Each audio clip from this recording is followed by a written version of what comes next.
Tamara Jenkins recently played the part of woman in Stephen Sondheim's Marry Me a Little at the Harbor Lights Theater Company. She is the artistic director of the group, which is the resident company at the Snug Harbor Cultural Center on Staten Island.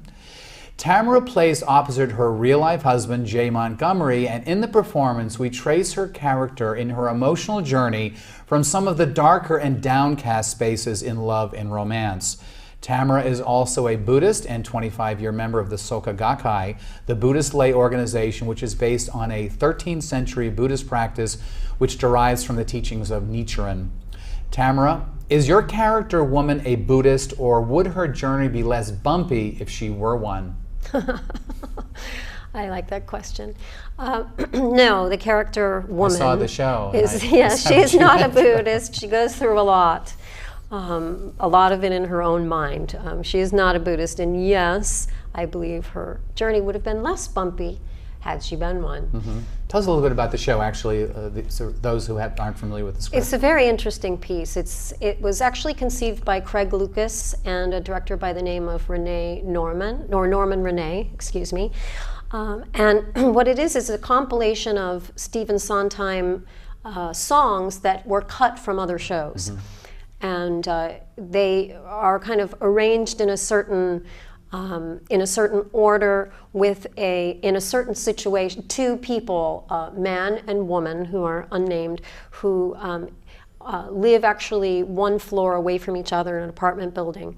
But it's set in a way that the two characters are existing in the same apartment, and they don't. Of course, that's just the conceit, right? They're not really in the same apartment. And then they interact in their fantasies and things like that. And it's really about people being isolated and yearning for that connection of mm-hmm. a significant other, which of course happens a lot in big cities, which I think is ironic because mm-hmm. there's so many millions of people in big cities, but it's very easy to become mm-hmm. isolated. Ironically, but so true. Mm-hmm. Was the decision to do that particular play, was that based upon the mission of your company?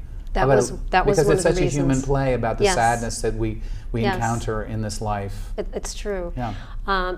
It really interests me what people go through in pursuit of relationships, and because the mission of the company is really about that human experience.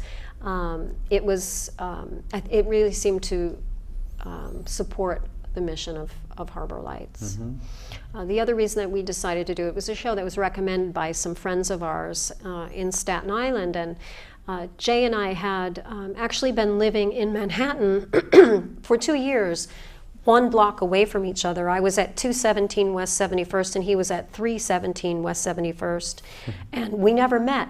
Mm-hmm. And again, we were so close yet so far away in this big city. So it also struck a personal chord for us. I'll say, that's incredible. You know, I know a lot of Buddhists on Broadway and in music as well. Now let's start with the creators of Spring Awakening. You've got Stephen Sater mm-hmm. and Duncan Sheik. They're both Nichiren Buddhists. Of course, Tina Turner is a famous character, as is, chanter, as is jazz legend Herbie Hancock and Wayne Shorter, I would add. Do you see a connection between performance, and I call it high-stakes communication, and your Buddhist practice? Absolutely.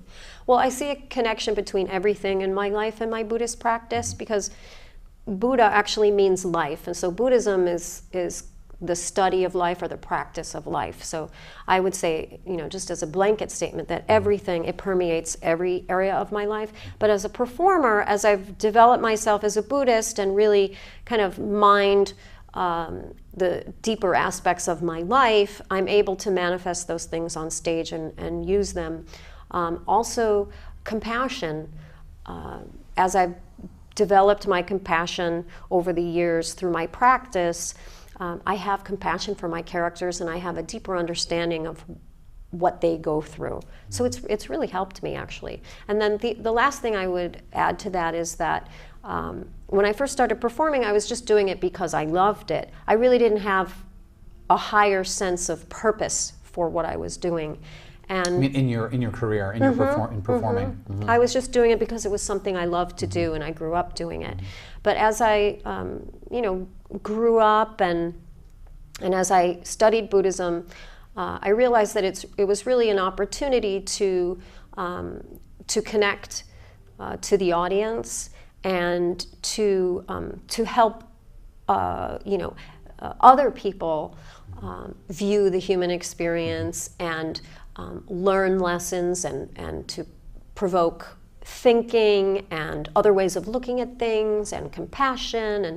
And I think theater has the ability to really open people's minds and to also prompt people to question maybe assumptions that they've made in their life and whatnot. You certainly are taking the high road in terms of performing, because I would imagine very few performers are thinking about what essence or value they'll be leaving with the person who's watched them perform. Isn't it usually really about the so often, not always, but so often about the ego or the gratification that one feels by having people adore them or worship them? I mean, it can be. Let's be honest about it. Yeah, I think it can be. I think the business attracts people that maybe have that need for approval, outside approval. But I do think the really great artists, and I'm not saying that I am one, I aspire to be one, but I think the really great artists have that more human understanding of the purpose of art. I think when you have that understanding, it brings the best out of you.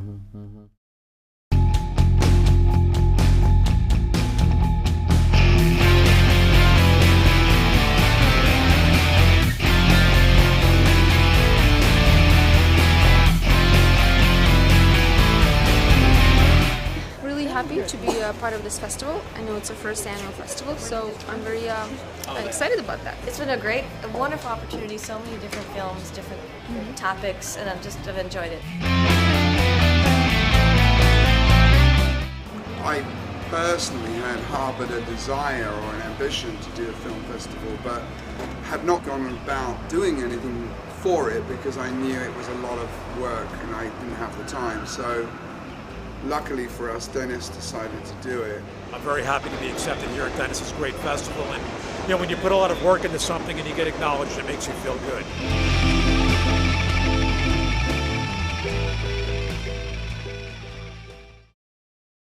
I mean, looking at actors, and I'm from a family of performers, and I'm familiar with and spent some time in that world myself, and I'm familiar with the extent of the rejection that actors feel, and I would imagine that one has to have a terribly thick skin or be able to somehow, as you say, kind of regroup, one more time from the top, in order for a performer, for an actor, someone that has that kind of sensitivity, that lives by that sensitivity. How do you have that kind of sensitivity and also have a thick skin at the same time? It's a quandary, and I don't think I ever really have had a very thick skin. I'm very sensitive, which I use in my performing. So it does, what you learn to do is not to take it personally, and the more you understand about the business, the more you understand it's really not about you so much of the time. So that's important, and I just learned to compete with myself and to always, if I went into an audition and did my best, then, and you have to remind yourself over and over that I didn't rely so much on what they thought or whether or not I got the job, but the fact that I went in and I did my work and I was satisfied with what I had done, and then you go to the next thing. It takes a long time to get there, I think, and it is a lot of rejection. But 99% of the time it isn't personal. It's about something else. Because when someone says it's not, just don't take this personally, it's not you. It's when they're kind of recasting for someone younger or better looking or like that. It can actually be used as weaponry. I mean, I've lived through moments like that. But you make this example that you just gave me, it makes me think about one thing I learned years ago was about kind of attachments to approval and control. And as I kind of saw those through the filter of my own life. In other words, you can't control things. You can't control other people. That's certainly very usable in relationships and in life. You can't control, you can't remake someone to be a certain way. You can't control them. And also, playing for approval is not really much of a, it's not really very interesting after a while, and it's probably impossible to win that game. It is. Would you agree? I'm thinking those two as attachments would be particularly difficult if actors became too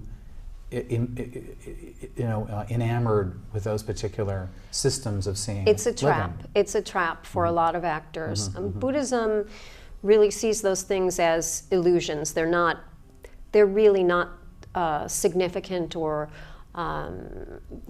guiding. In other words, Buddhism teaches you to be self-reliant, to rely on yourself, to view yourself and others, not yourself through others' eyes, things like that. I think it's a difficult line. But let me just to say follow. this: we can get that intellectually, but how do people actually change that way of seeing life? That we can get that as intellectual. Yeah, you shouldn't do that. You shouldn't, worry about what that person's thinking of you. But how do you get to a place where that doesn't affect you? Well, it's one of those things that can't be taught. It has to be learned, and I think it can be learned in a number of different ways. One is through experience of what doesn't work. For me, it has been my Buddhist practice that's enabled me to see things in a certain way, to manifest the wisdom to view these kind of situations for what they are, and not to place so much value on other people's opinions, primarily because when I make the cause to do that, I suffer as a result. So you kind of learn that, oh, that doesn't work very well. That's not, it's not the most value-creating way to react to this situation. So clearly, but I would add one other thing. Yes. You're a person of action. Yes. And I think that certainly you're opening, with Jay, opening the company Right. with Jay at perhaps one of the worst possible times to do such a thing in the history, at least in the last couple of centuries.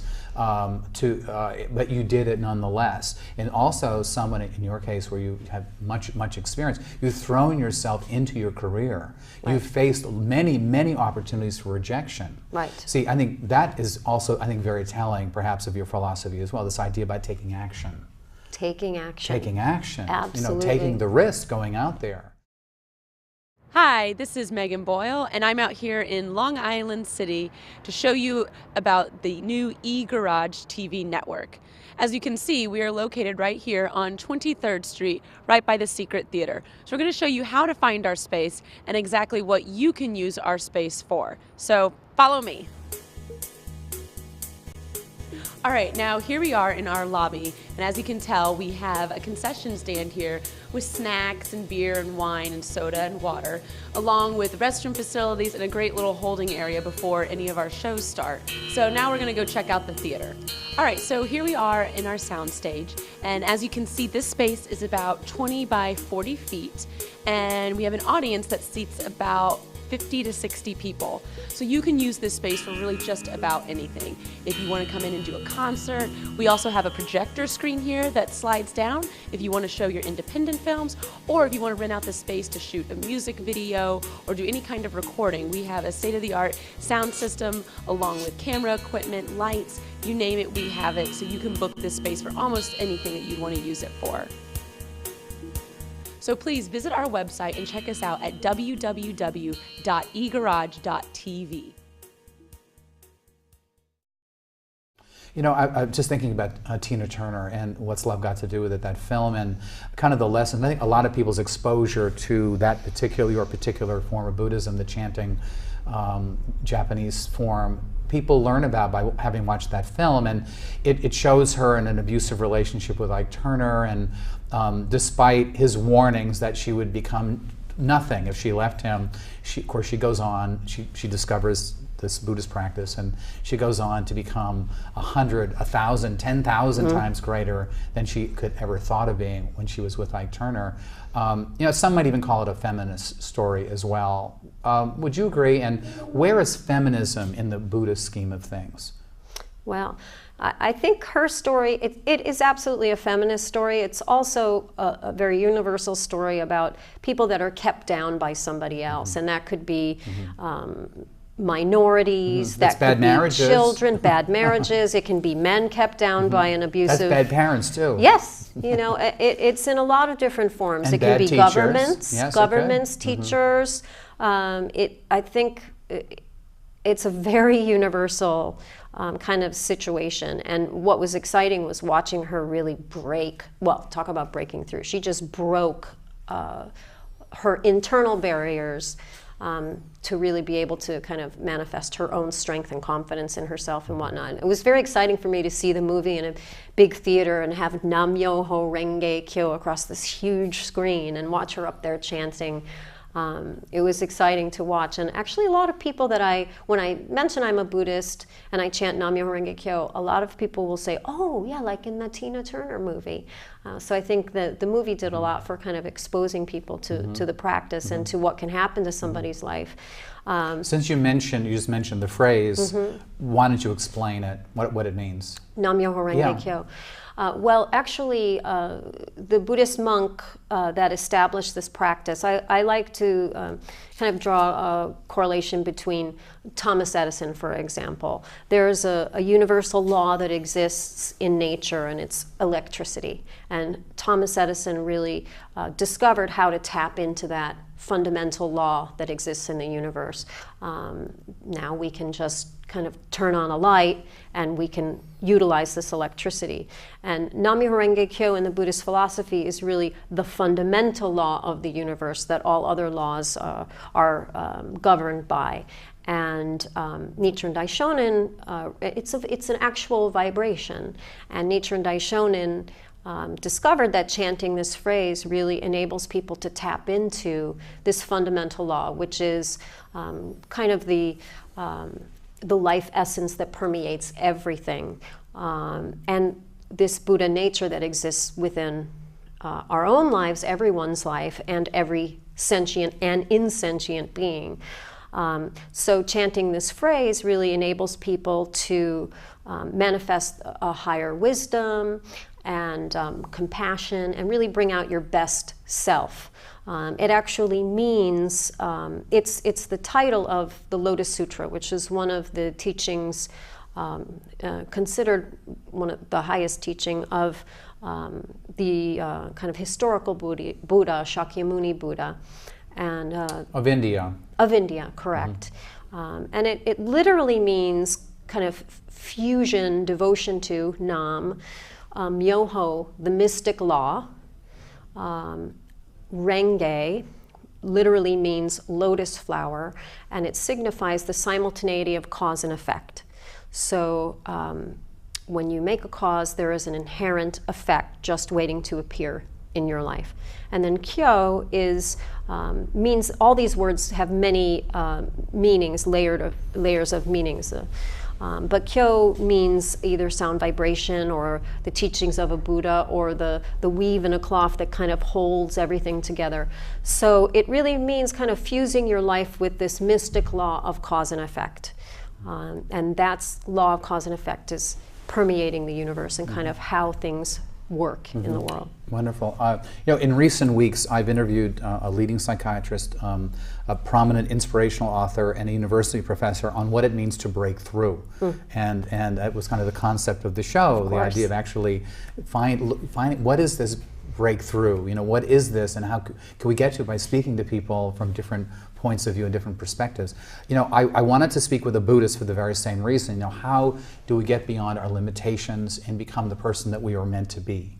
That's my understanding of breaking through. How would you relate it to Buddhism from your perspective?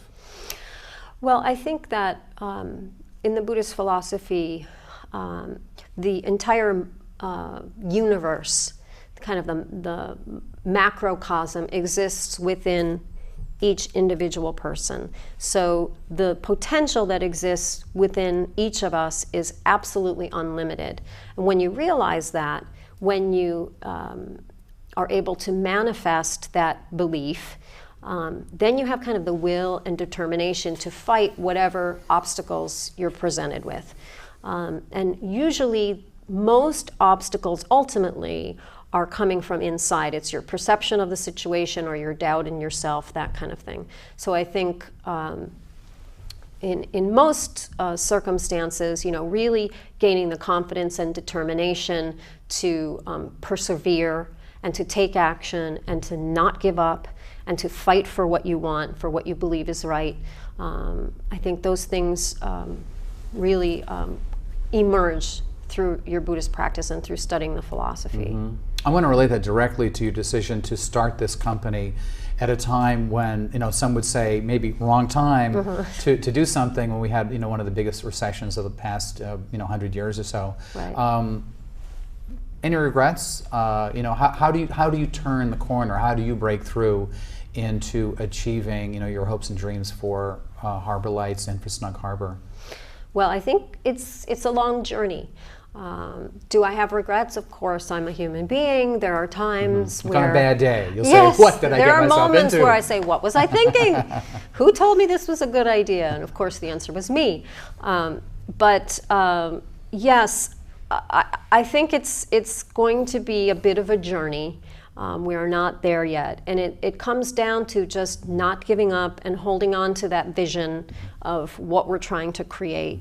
And just every day getting up and making causes towards our goal, reaching out to other people. Because we're not for profit, we really need the support of many, many, many people to come together to make this happen. So we're always trying to impart our vision for what this theater company can be and what it can be at Snug Harbor and what it can do for Snug Harbor and what it can do for Staten Island. We're always trying to kind of help other people catch that fire so that they can come and help us. It's really going to take the community to create the kind of theater company that we're looking for. So it's really about just forming those relationships and just keep going every single day and not giving up. And I understand that actually your contract has been renewed for another year, so there's another year. Well, we're in development. Discussions of another year. Sorry to yes. jump the gun on that one. No, we haven't gotten there yet, but we're in discussions to continue another year with our partnership with Snug Harbor. And there's a new CEO, Lynn Kelly at Snug Harbor, who we're very excited about. She's a really brilliant woman, and I think she has a strong vision for Snug Harbor as well to really become a destination. And we believe that we can help create that.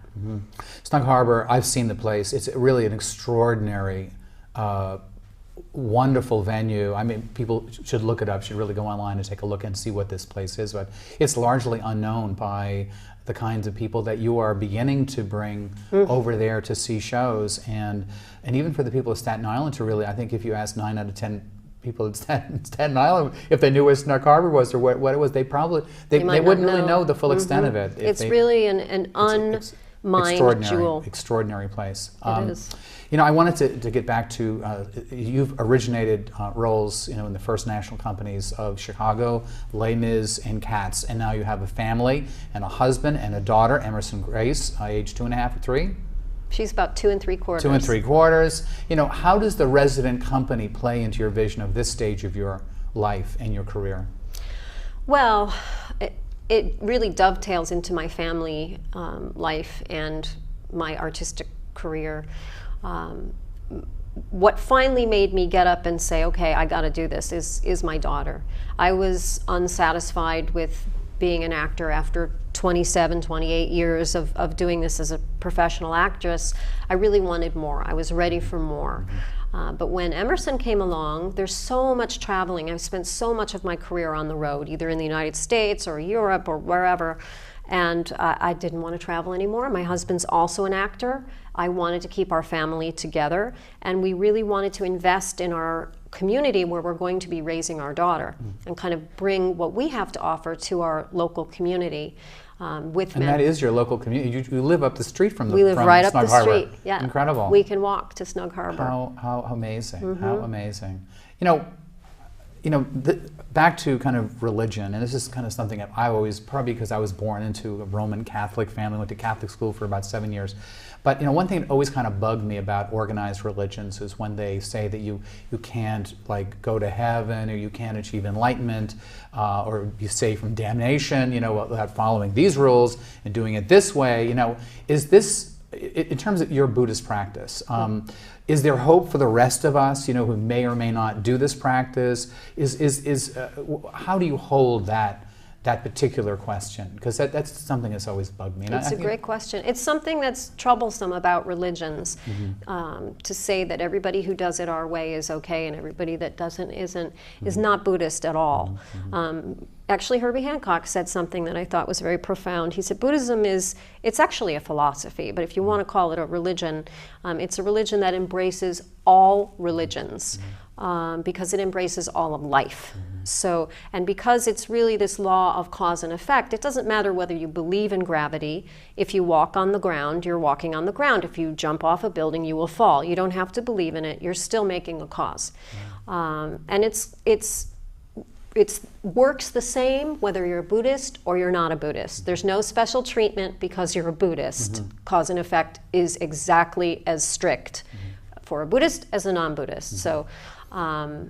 So everybody is equal in Buddhism, whether you practice or not. So someone could actually do this practice the way someone does yoga, for example, like just to kind of better themselves, or absolutely improve their day or their outlook on a given day, or something like that. Yeah, I was brought up by my father as a Methodist minister. And so was his father and my uncles, and so I was brought up as a Christian. And when I started to practice Buddhism, it was more kind of just to check it out. And I noticed these people. I was introduced to Buddhism when I was doing the tour of cats. This was many years ago, 25, 26 years ago. And there were a lot of people that were chanting in the company, and they just looked like they had this secret. They had this little sparkle in their eyes, and they just seemed so happy. And so I was curious, and that's the only reason. I was just curious, and I started chanting, and it really connected for me. And was that a problem for your family? It was in the beginning. I think the very beginning they just thought I was young and crazy. This will pass. Right? This too will pass. And then later they went through a period where they felt it was a personal rejection. But my parents are wonderful people, and they kept the dialogue. We really just kept talking about it. And over the years, eventually my father would tell his other friends and minister friends, Tamara's a Buddhist. Tamara, tell them all about Buddhism. It's really, a wonderful philosophy. And now he actually calls himself not a religious man, but a humanist, which is really, in Buddhism is the philosophy of humanism. So it's really kind of this exchange that we've had over the years. Has really evolved. Probably a good time to ask you this one. Any last words on hopes for the future from a Buddhist perspective? Do you mean that in a general sense or a personal sense? However you choose to answer it. Well, I would say that with Buddhism, hope springs eternal, absolutely, because it's always about from this moment on. So I tend to be very optimistic. Just as a personality, but over my years of practice, I also see that it's not just naive, it's sort of essential in terms of creating change, that you have to really envision the world a better place and then take action towards making it a better place, and then it will be a better place, and you can guarantee that it will be a better place, as opposed to just commiserating about how terrible things are. And in my own life, it applies as well. I'm not where I want to be right now. The company is very new, and we're not well established yet. People don't know about us yet. My husband and I have been volunteering for a year now with no salary, so we are, really struggling financially. That's par for the course when you start a theater company. So there are a lot of things that I want to change, but I see the vision of the future, and for my own life. And I just keep fighting every day to make it a reality. Tamara, very encouraging words. Thank you. Thank you. You've been watching the Broadway Buddhist edition of Breaking Through with my guest Tamara Jenkins, Artistic Director of the new Harbor Lights Theater Company at Snug Harbor in Staten Island. Please visit their website, which should be on the screen right about now, for information about upcoming performances. And please visit this show's website, breakingthrough.tv, or drop us a line at dttelevision@gmail.com if you have comments or would be interested in being on our show. For Tamara Jenkins and for myself, W J O Reilly, be well and see you next time.